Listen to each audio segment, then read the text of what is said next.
Hola, queridos seres racionales, bienvenidos a nuestro video del seminario introductorio.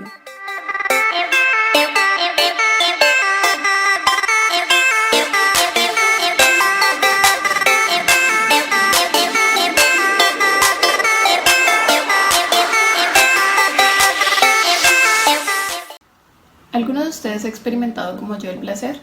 Pero bueno, ¿realmente sabes qué significa esta palabra? Podríamos averiguarlo en este video.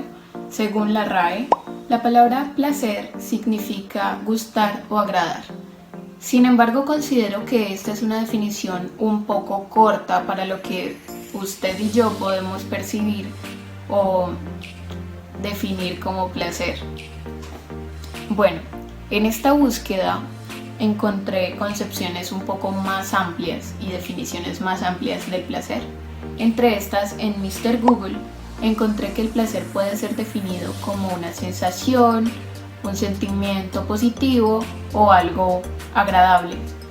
Pero el punto de este video es explicarles el hedonismo, el cual tiene relación con el placer. Esta palabra hedonismo proviene del griego y es una palabra formada por dos partes, las cuales son hedón, que significa placer, y el sufijo ismos, que significa cualidad. Una de las primeras personas que explica esta concepción y este término es Aristipo de Cirene. Es de los primeros filósofos hedonistas quien explica que el ser humano, para ser feliz, debe ir en busca del placer. Entonces, a mayor placer, mayor felicidad. Él habla de un placer sensible, que es el que se preocupa por el presente, porque el futuro es algo realmente incierto. Entonces, el ser humano debe preocuparse por esta sensibilidad del presente para ser feliz. Otro de los filósofos que se centra en esta concepción hedonista fue Epicuro. Epicuro dice que uno de los propósitos y fines del ser humano es la búsqueda intermitente del placer. El placer es el bien primero, es el comienzo de toda preferencia y de toda aversión, es la ausencia del dolor en el cuerpo y la inquietud en el alma. Esta doctrina epicúrea defiende que el fin de la sabiduría es eliminar los elementos que se oponen a la felicidad. Bueno, ¿y a qué se refiere Epicuro con la felicidad? Se refiere a un placer reposado y sereno, el cual se fundamenta en la satisfacción de las necesidades elementales reducidas a lo necesario, y para llegar a esto se necesita eliminar todo lo que produce infelicidad. Epicuro determina que hay distintos tipos de deseos para el ser humano y estos deben ser priorizados, como él dice, para mantener la ataraxia. Estos tres deseos se clasifican en tres partes, los cuales son los deseos básicos y necesarios, que son como algo vital para el ser humano, y en esta categoría se podría decir que es la única que puede satisfacer siempre al ser humano, porque son precisas y siempre van a consistir en eliminar el dolor del ser humano. En esta categoría se encuentran acciones como tomar agua si tienes sed, comer si tienes hambre, dormir si tienes sueño, y ojo, aquí en este grupo se excluye el deseo y el placer del amor, ya que en la antigüedad se indicaba que estos eran fuentes de perturbación. Dentro de estas categorías se encuentran los deseos naturales e innecesarios. Aquí se encuentran los deseos y placeres que son superficiales. A diferencia de la categoría anterior, aquí se pueden encontrar la conversación, el sexo, las artes, deseos artificiales, que son deseos que al no ser obtenidos no afectan realmente la vida del individuo. Estos placeres carecen de un límite, ya que en esta categoría este deseo como tal no hace desaparecer el dolor corporal, simplemente modifica el placer. Bueno, finalmente en estas categorías se encuentran los deseos no naturales e innecesarios, que al nombrarlos ya dicen demasiado, ya que estos son placeres vanos como la búsqueda de la fama, el poder político, el prestigio, y en esta categoría realmente se podría decir que no quita el dolor físico y puede ser una perturbación para el alma. De acuerdo con el Diccionario de Ética y Filosofía Moral de Monique Canto-Sperber, podría decir que el placer opera como un incentivo para la vida y para alcanzar un estatus de bienestar. Al contrario de esto, se encuentra el dolor, quien actúa como un inhibidor de la conducta. En este caso, el individuo, al reconocer que alguna acción o aquella acción que está realizando le produce dolor, trata de evitarlo a toda costa. Por lo tanto, podríamos decir que el placer y el disgusto afectan al comportamiento del ser humano, ya sea que este ser humano lo experimente o lo imagine.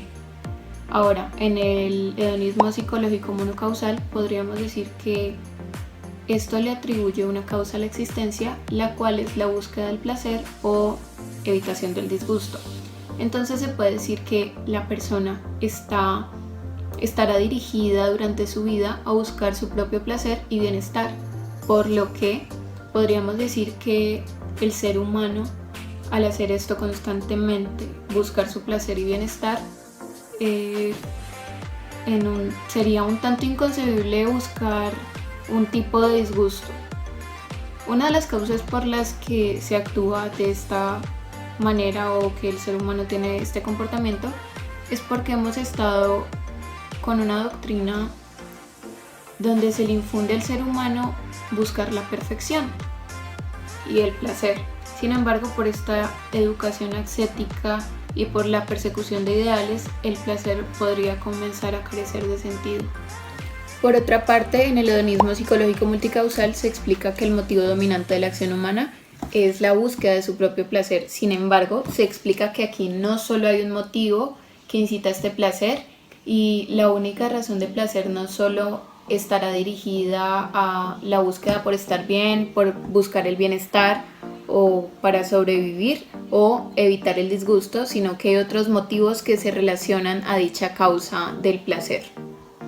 En cuanto al hedonismo psicológico genético, se dice que la motivación del ser humano es buscar el placer. En este caso, es saciar sus necesidades.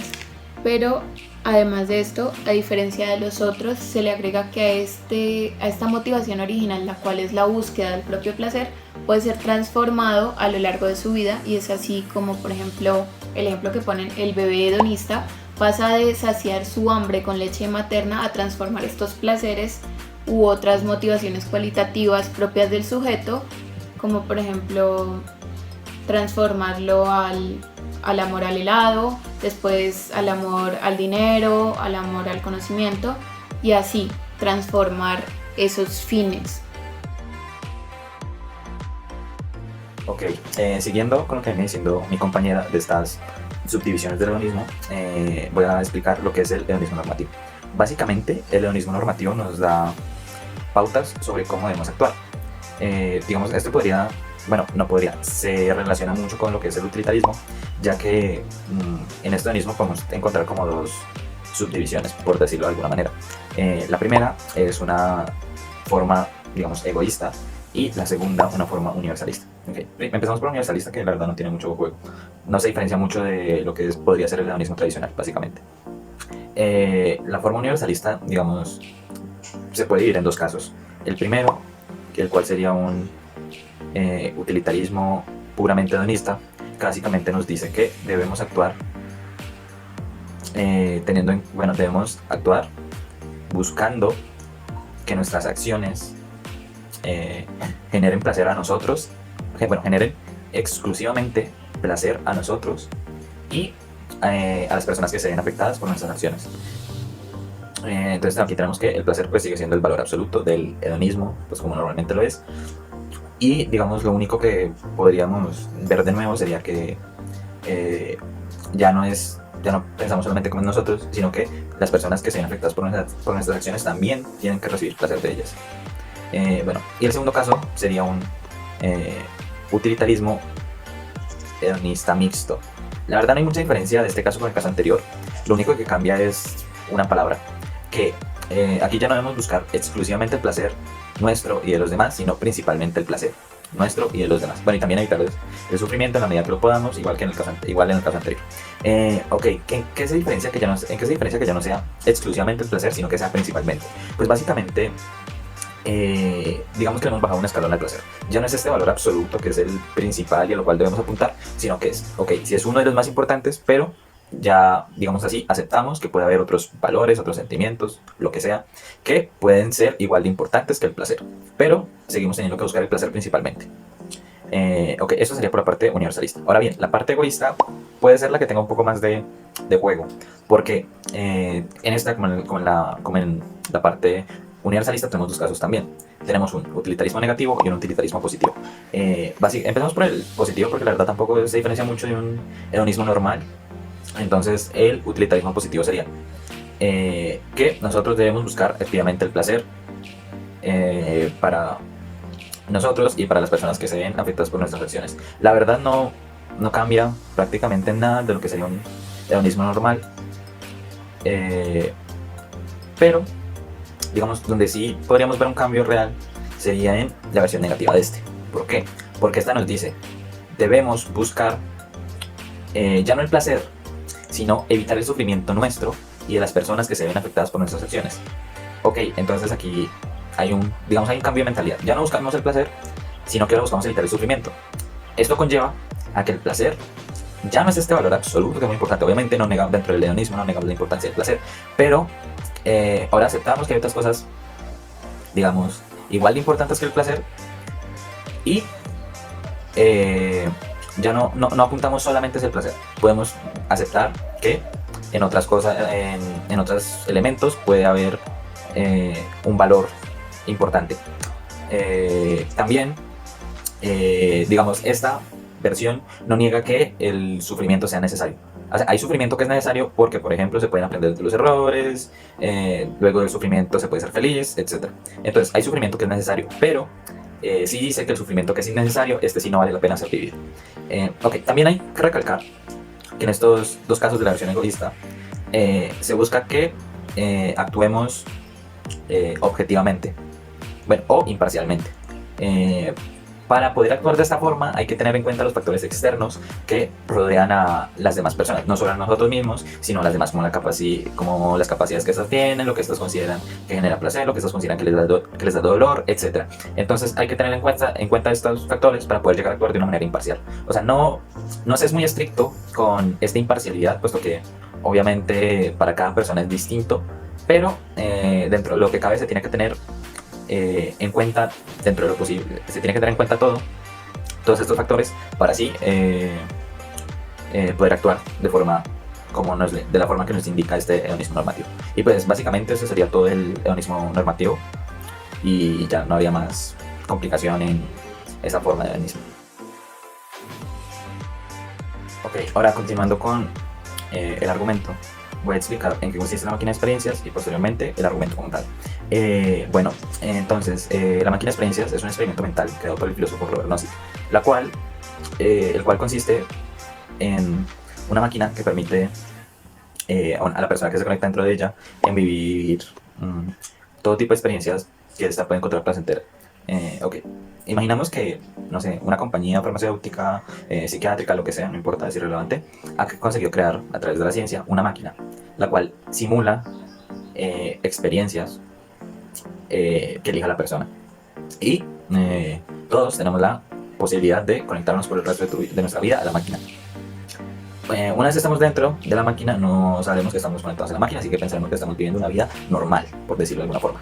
Entonces, digamos, hay unos beneficios, si se puede ver así, de que, ok, viviremos experiencias placenteras, seremos capaces de decidir qué experiencias queremos vivir, no nos daremos cuenta que estamos viviendo dentro de una máquina y bueno, eso. No nos tendríamos que preocupar también porque si todos nos podemos entrar a la máquina, o sea, es irrelevante preocuparse porque no la maneja, eso no viene al caso, por si se lo llegan a preguntar. Entonces, ahora bien, Nozick nos dice que aún con estos beneficios, si se le pregunta a una persona si esta aceptaría conectarse a la máquina por el resto de su vida, la persona diría que no. ¿Esto por qué? Porque él dice que las experiencias, digamos, claro así, placenteras, bueno, esto no es que lo diga, esto se puede interpretar de esa forma. Él dice, las experiencias placenteras no son lo único importante en la vida, porque si una persona decide que no, aún con la promesa de que si esta lo hace, va a vivir experiencias placenteras por el resto de su vida, y dice, pues esto quiere decir que el placer no es lo único importante para nosotros. Esto nos lo demuestra en la medida que nos dice que hay otros factores a tener en cuenta. Por ejemplo, la responsabilidad que nosotros podamos tener con otros, amigos, pareja, mascotas. Al ser relaciones sociales, nosotros tenemos una responsabilidad con las demás personas. Y si nos conectamos a esta máquina de experiencias, sería como dejar tiradas esas responsabilidades, lo cual genera conflicto en las personas. Otro punto por el cual las personas lo rechazarían es por, a ver, si yo me conecto, lo que yo estoy viviendo es real, en el sentido de que, bueno, esto es un juicio que se da, o sea, una vez, si la persona ya se conectó, pues esto es un juicio que ya no tiene relevancia, pero a la hora de decidir conectarse, tiene mucho peso, en el sentido de, ok, si yo me voy a conectar ahí, lo que yo voy a vivir no es real, son, no sé, son estimulaciones de mi cerebro, no son vivencias propias en carne y hueso. Y eso también es importante, porque hay un punto en el que nos dice de si una persona pudiera querer que sus hijos vivieran experiencias de una mentira o algo así. La verdad no es una cita al pie de la letra, pero es algo así. Y otro punto, y que tiene mucho peso, es bien, si yo me conecto a la máquina de experiencias a vivir momentos placenteros por el resto de tu vida, me privo de otros momentos, haciendo que yo no pueda vivir una vida completa. ¿Esto qué quiere decir? Básicamente, esto quiere decir que hay otros momentos de la vida que no necesariamente son placenteros, que son importantes vivirlos. Hay momentos de dolor. Esto ya o sea, no lo dice él, es más como una interpretación de lo que él dice. Hay momentos de dolor que son importantes ser vividos, porque se puede aprender de ellos. Momentos de angustia que también hay que ser vividos. Entonces, para vivir, digamos, el paquete completo de una vida, se debe vivir los altos y los bajos de esta. Si solo vimos momentos placenteros, nos privamos de una parte de la vida que hay que vivirla.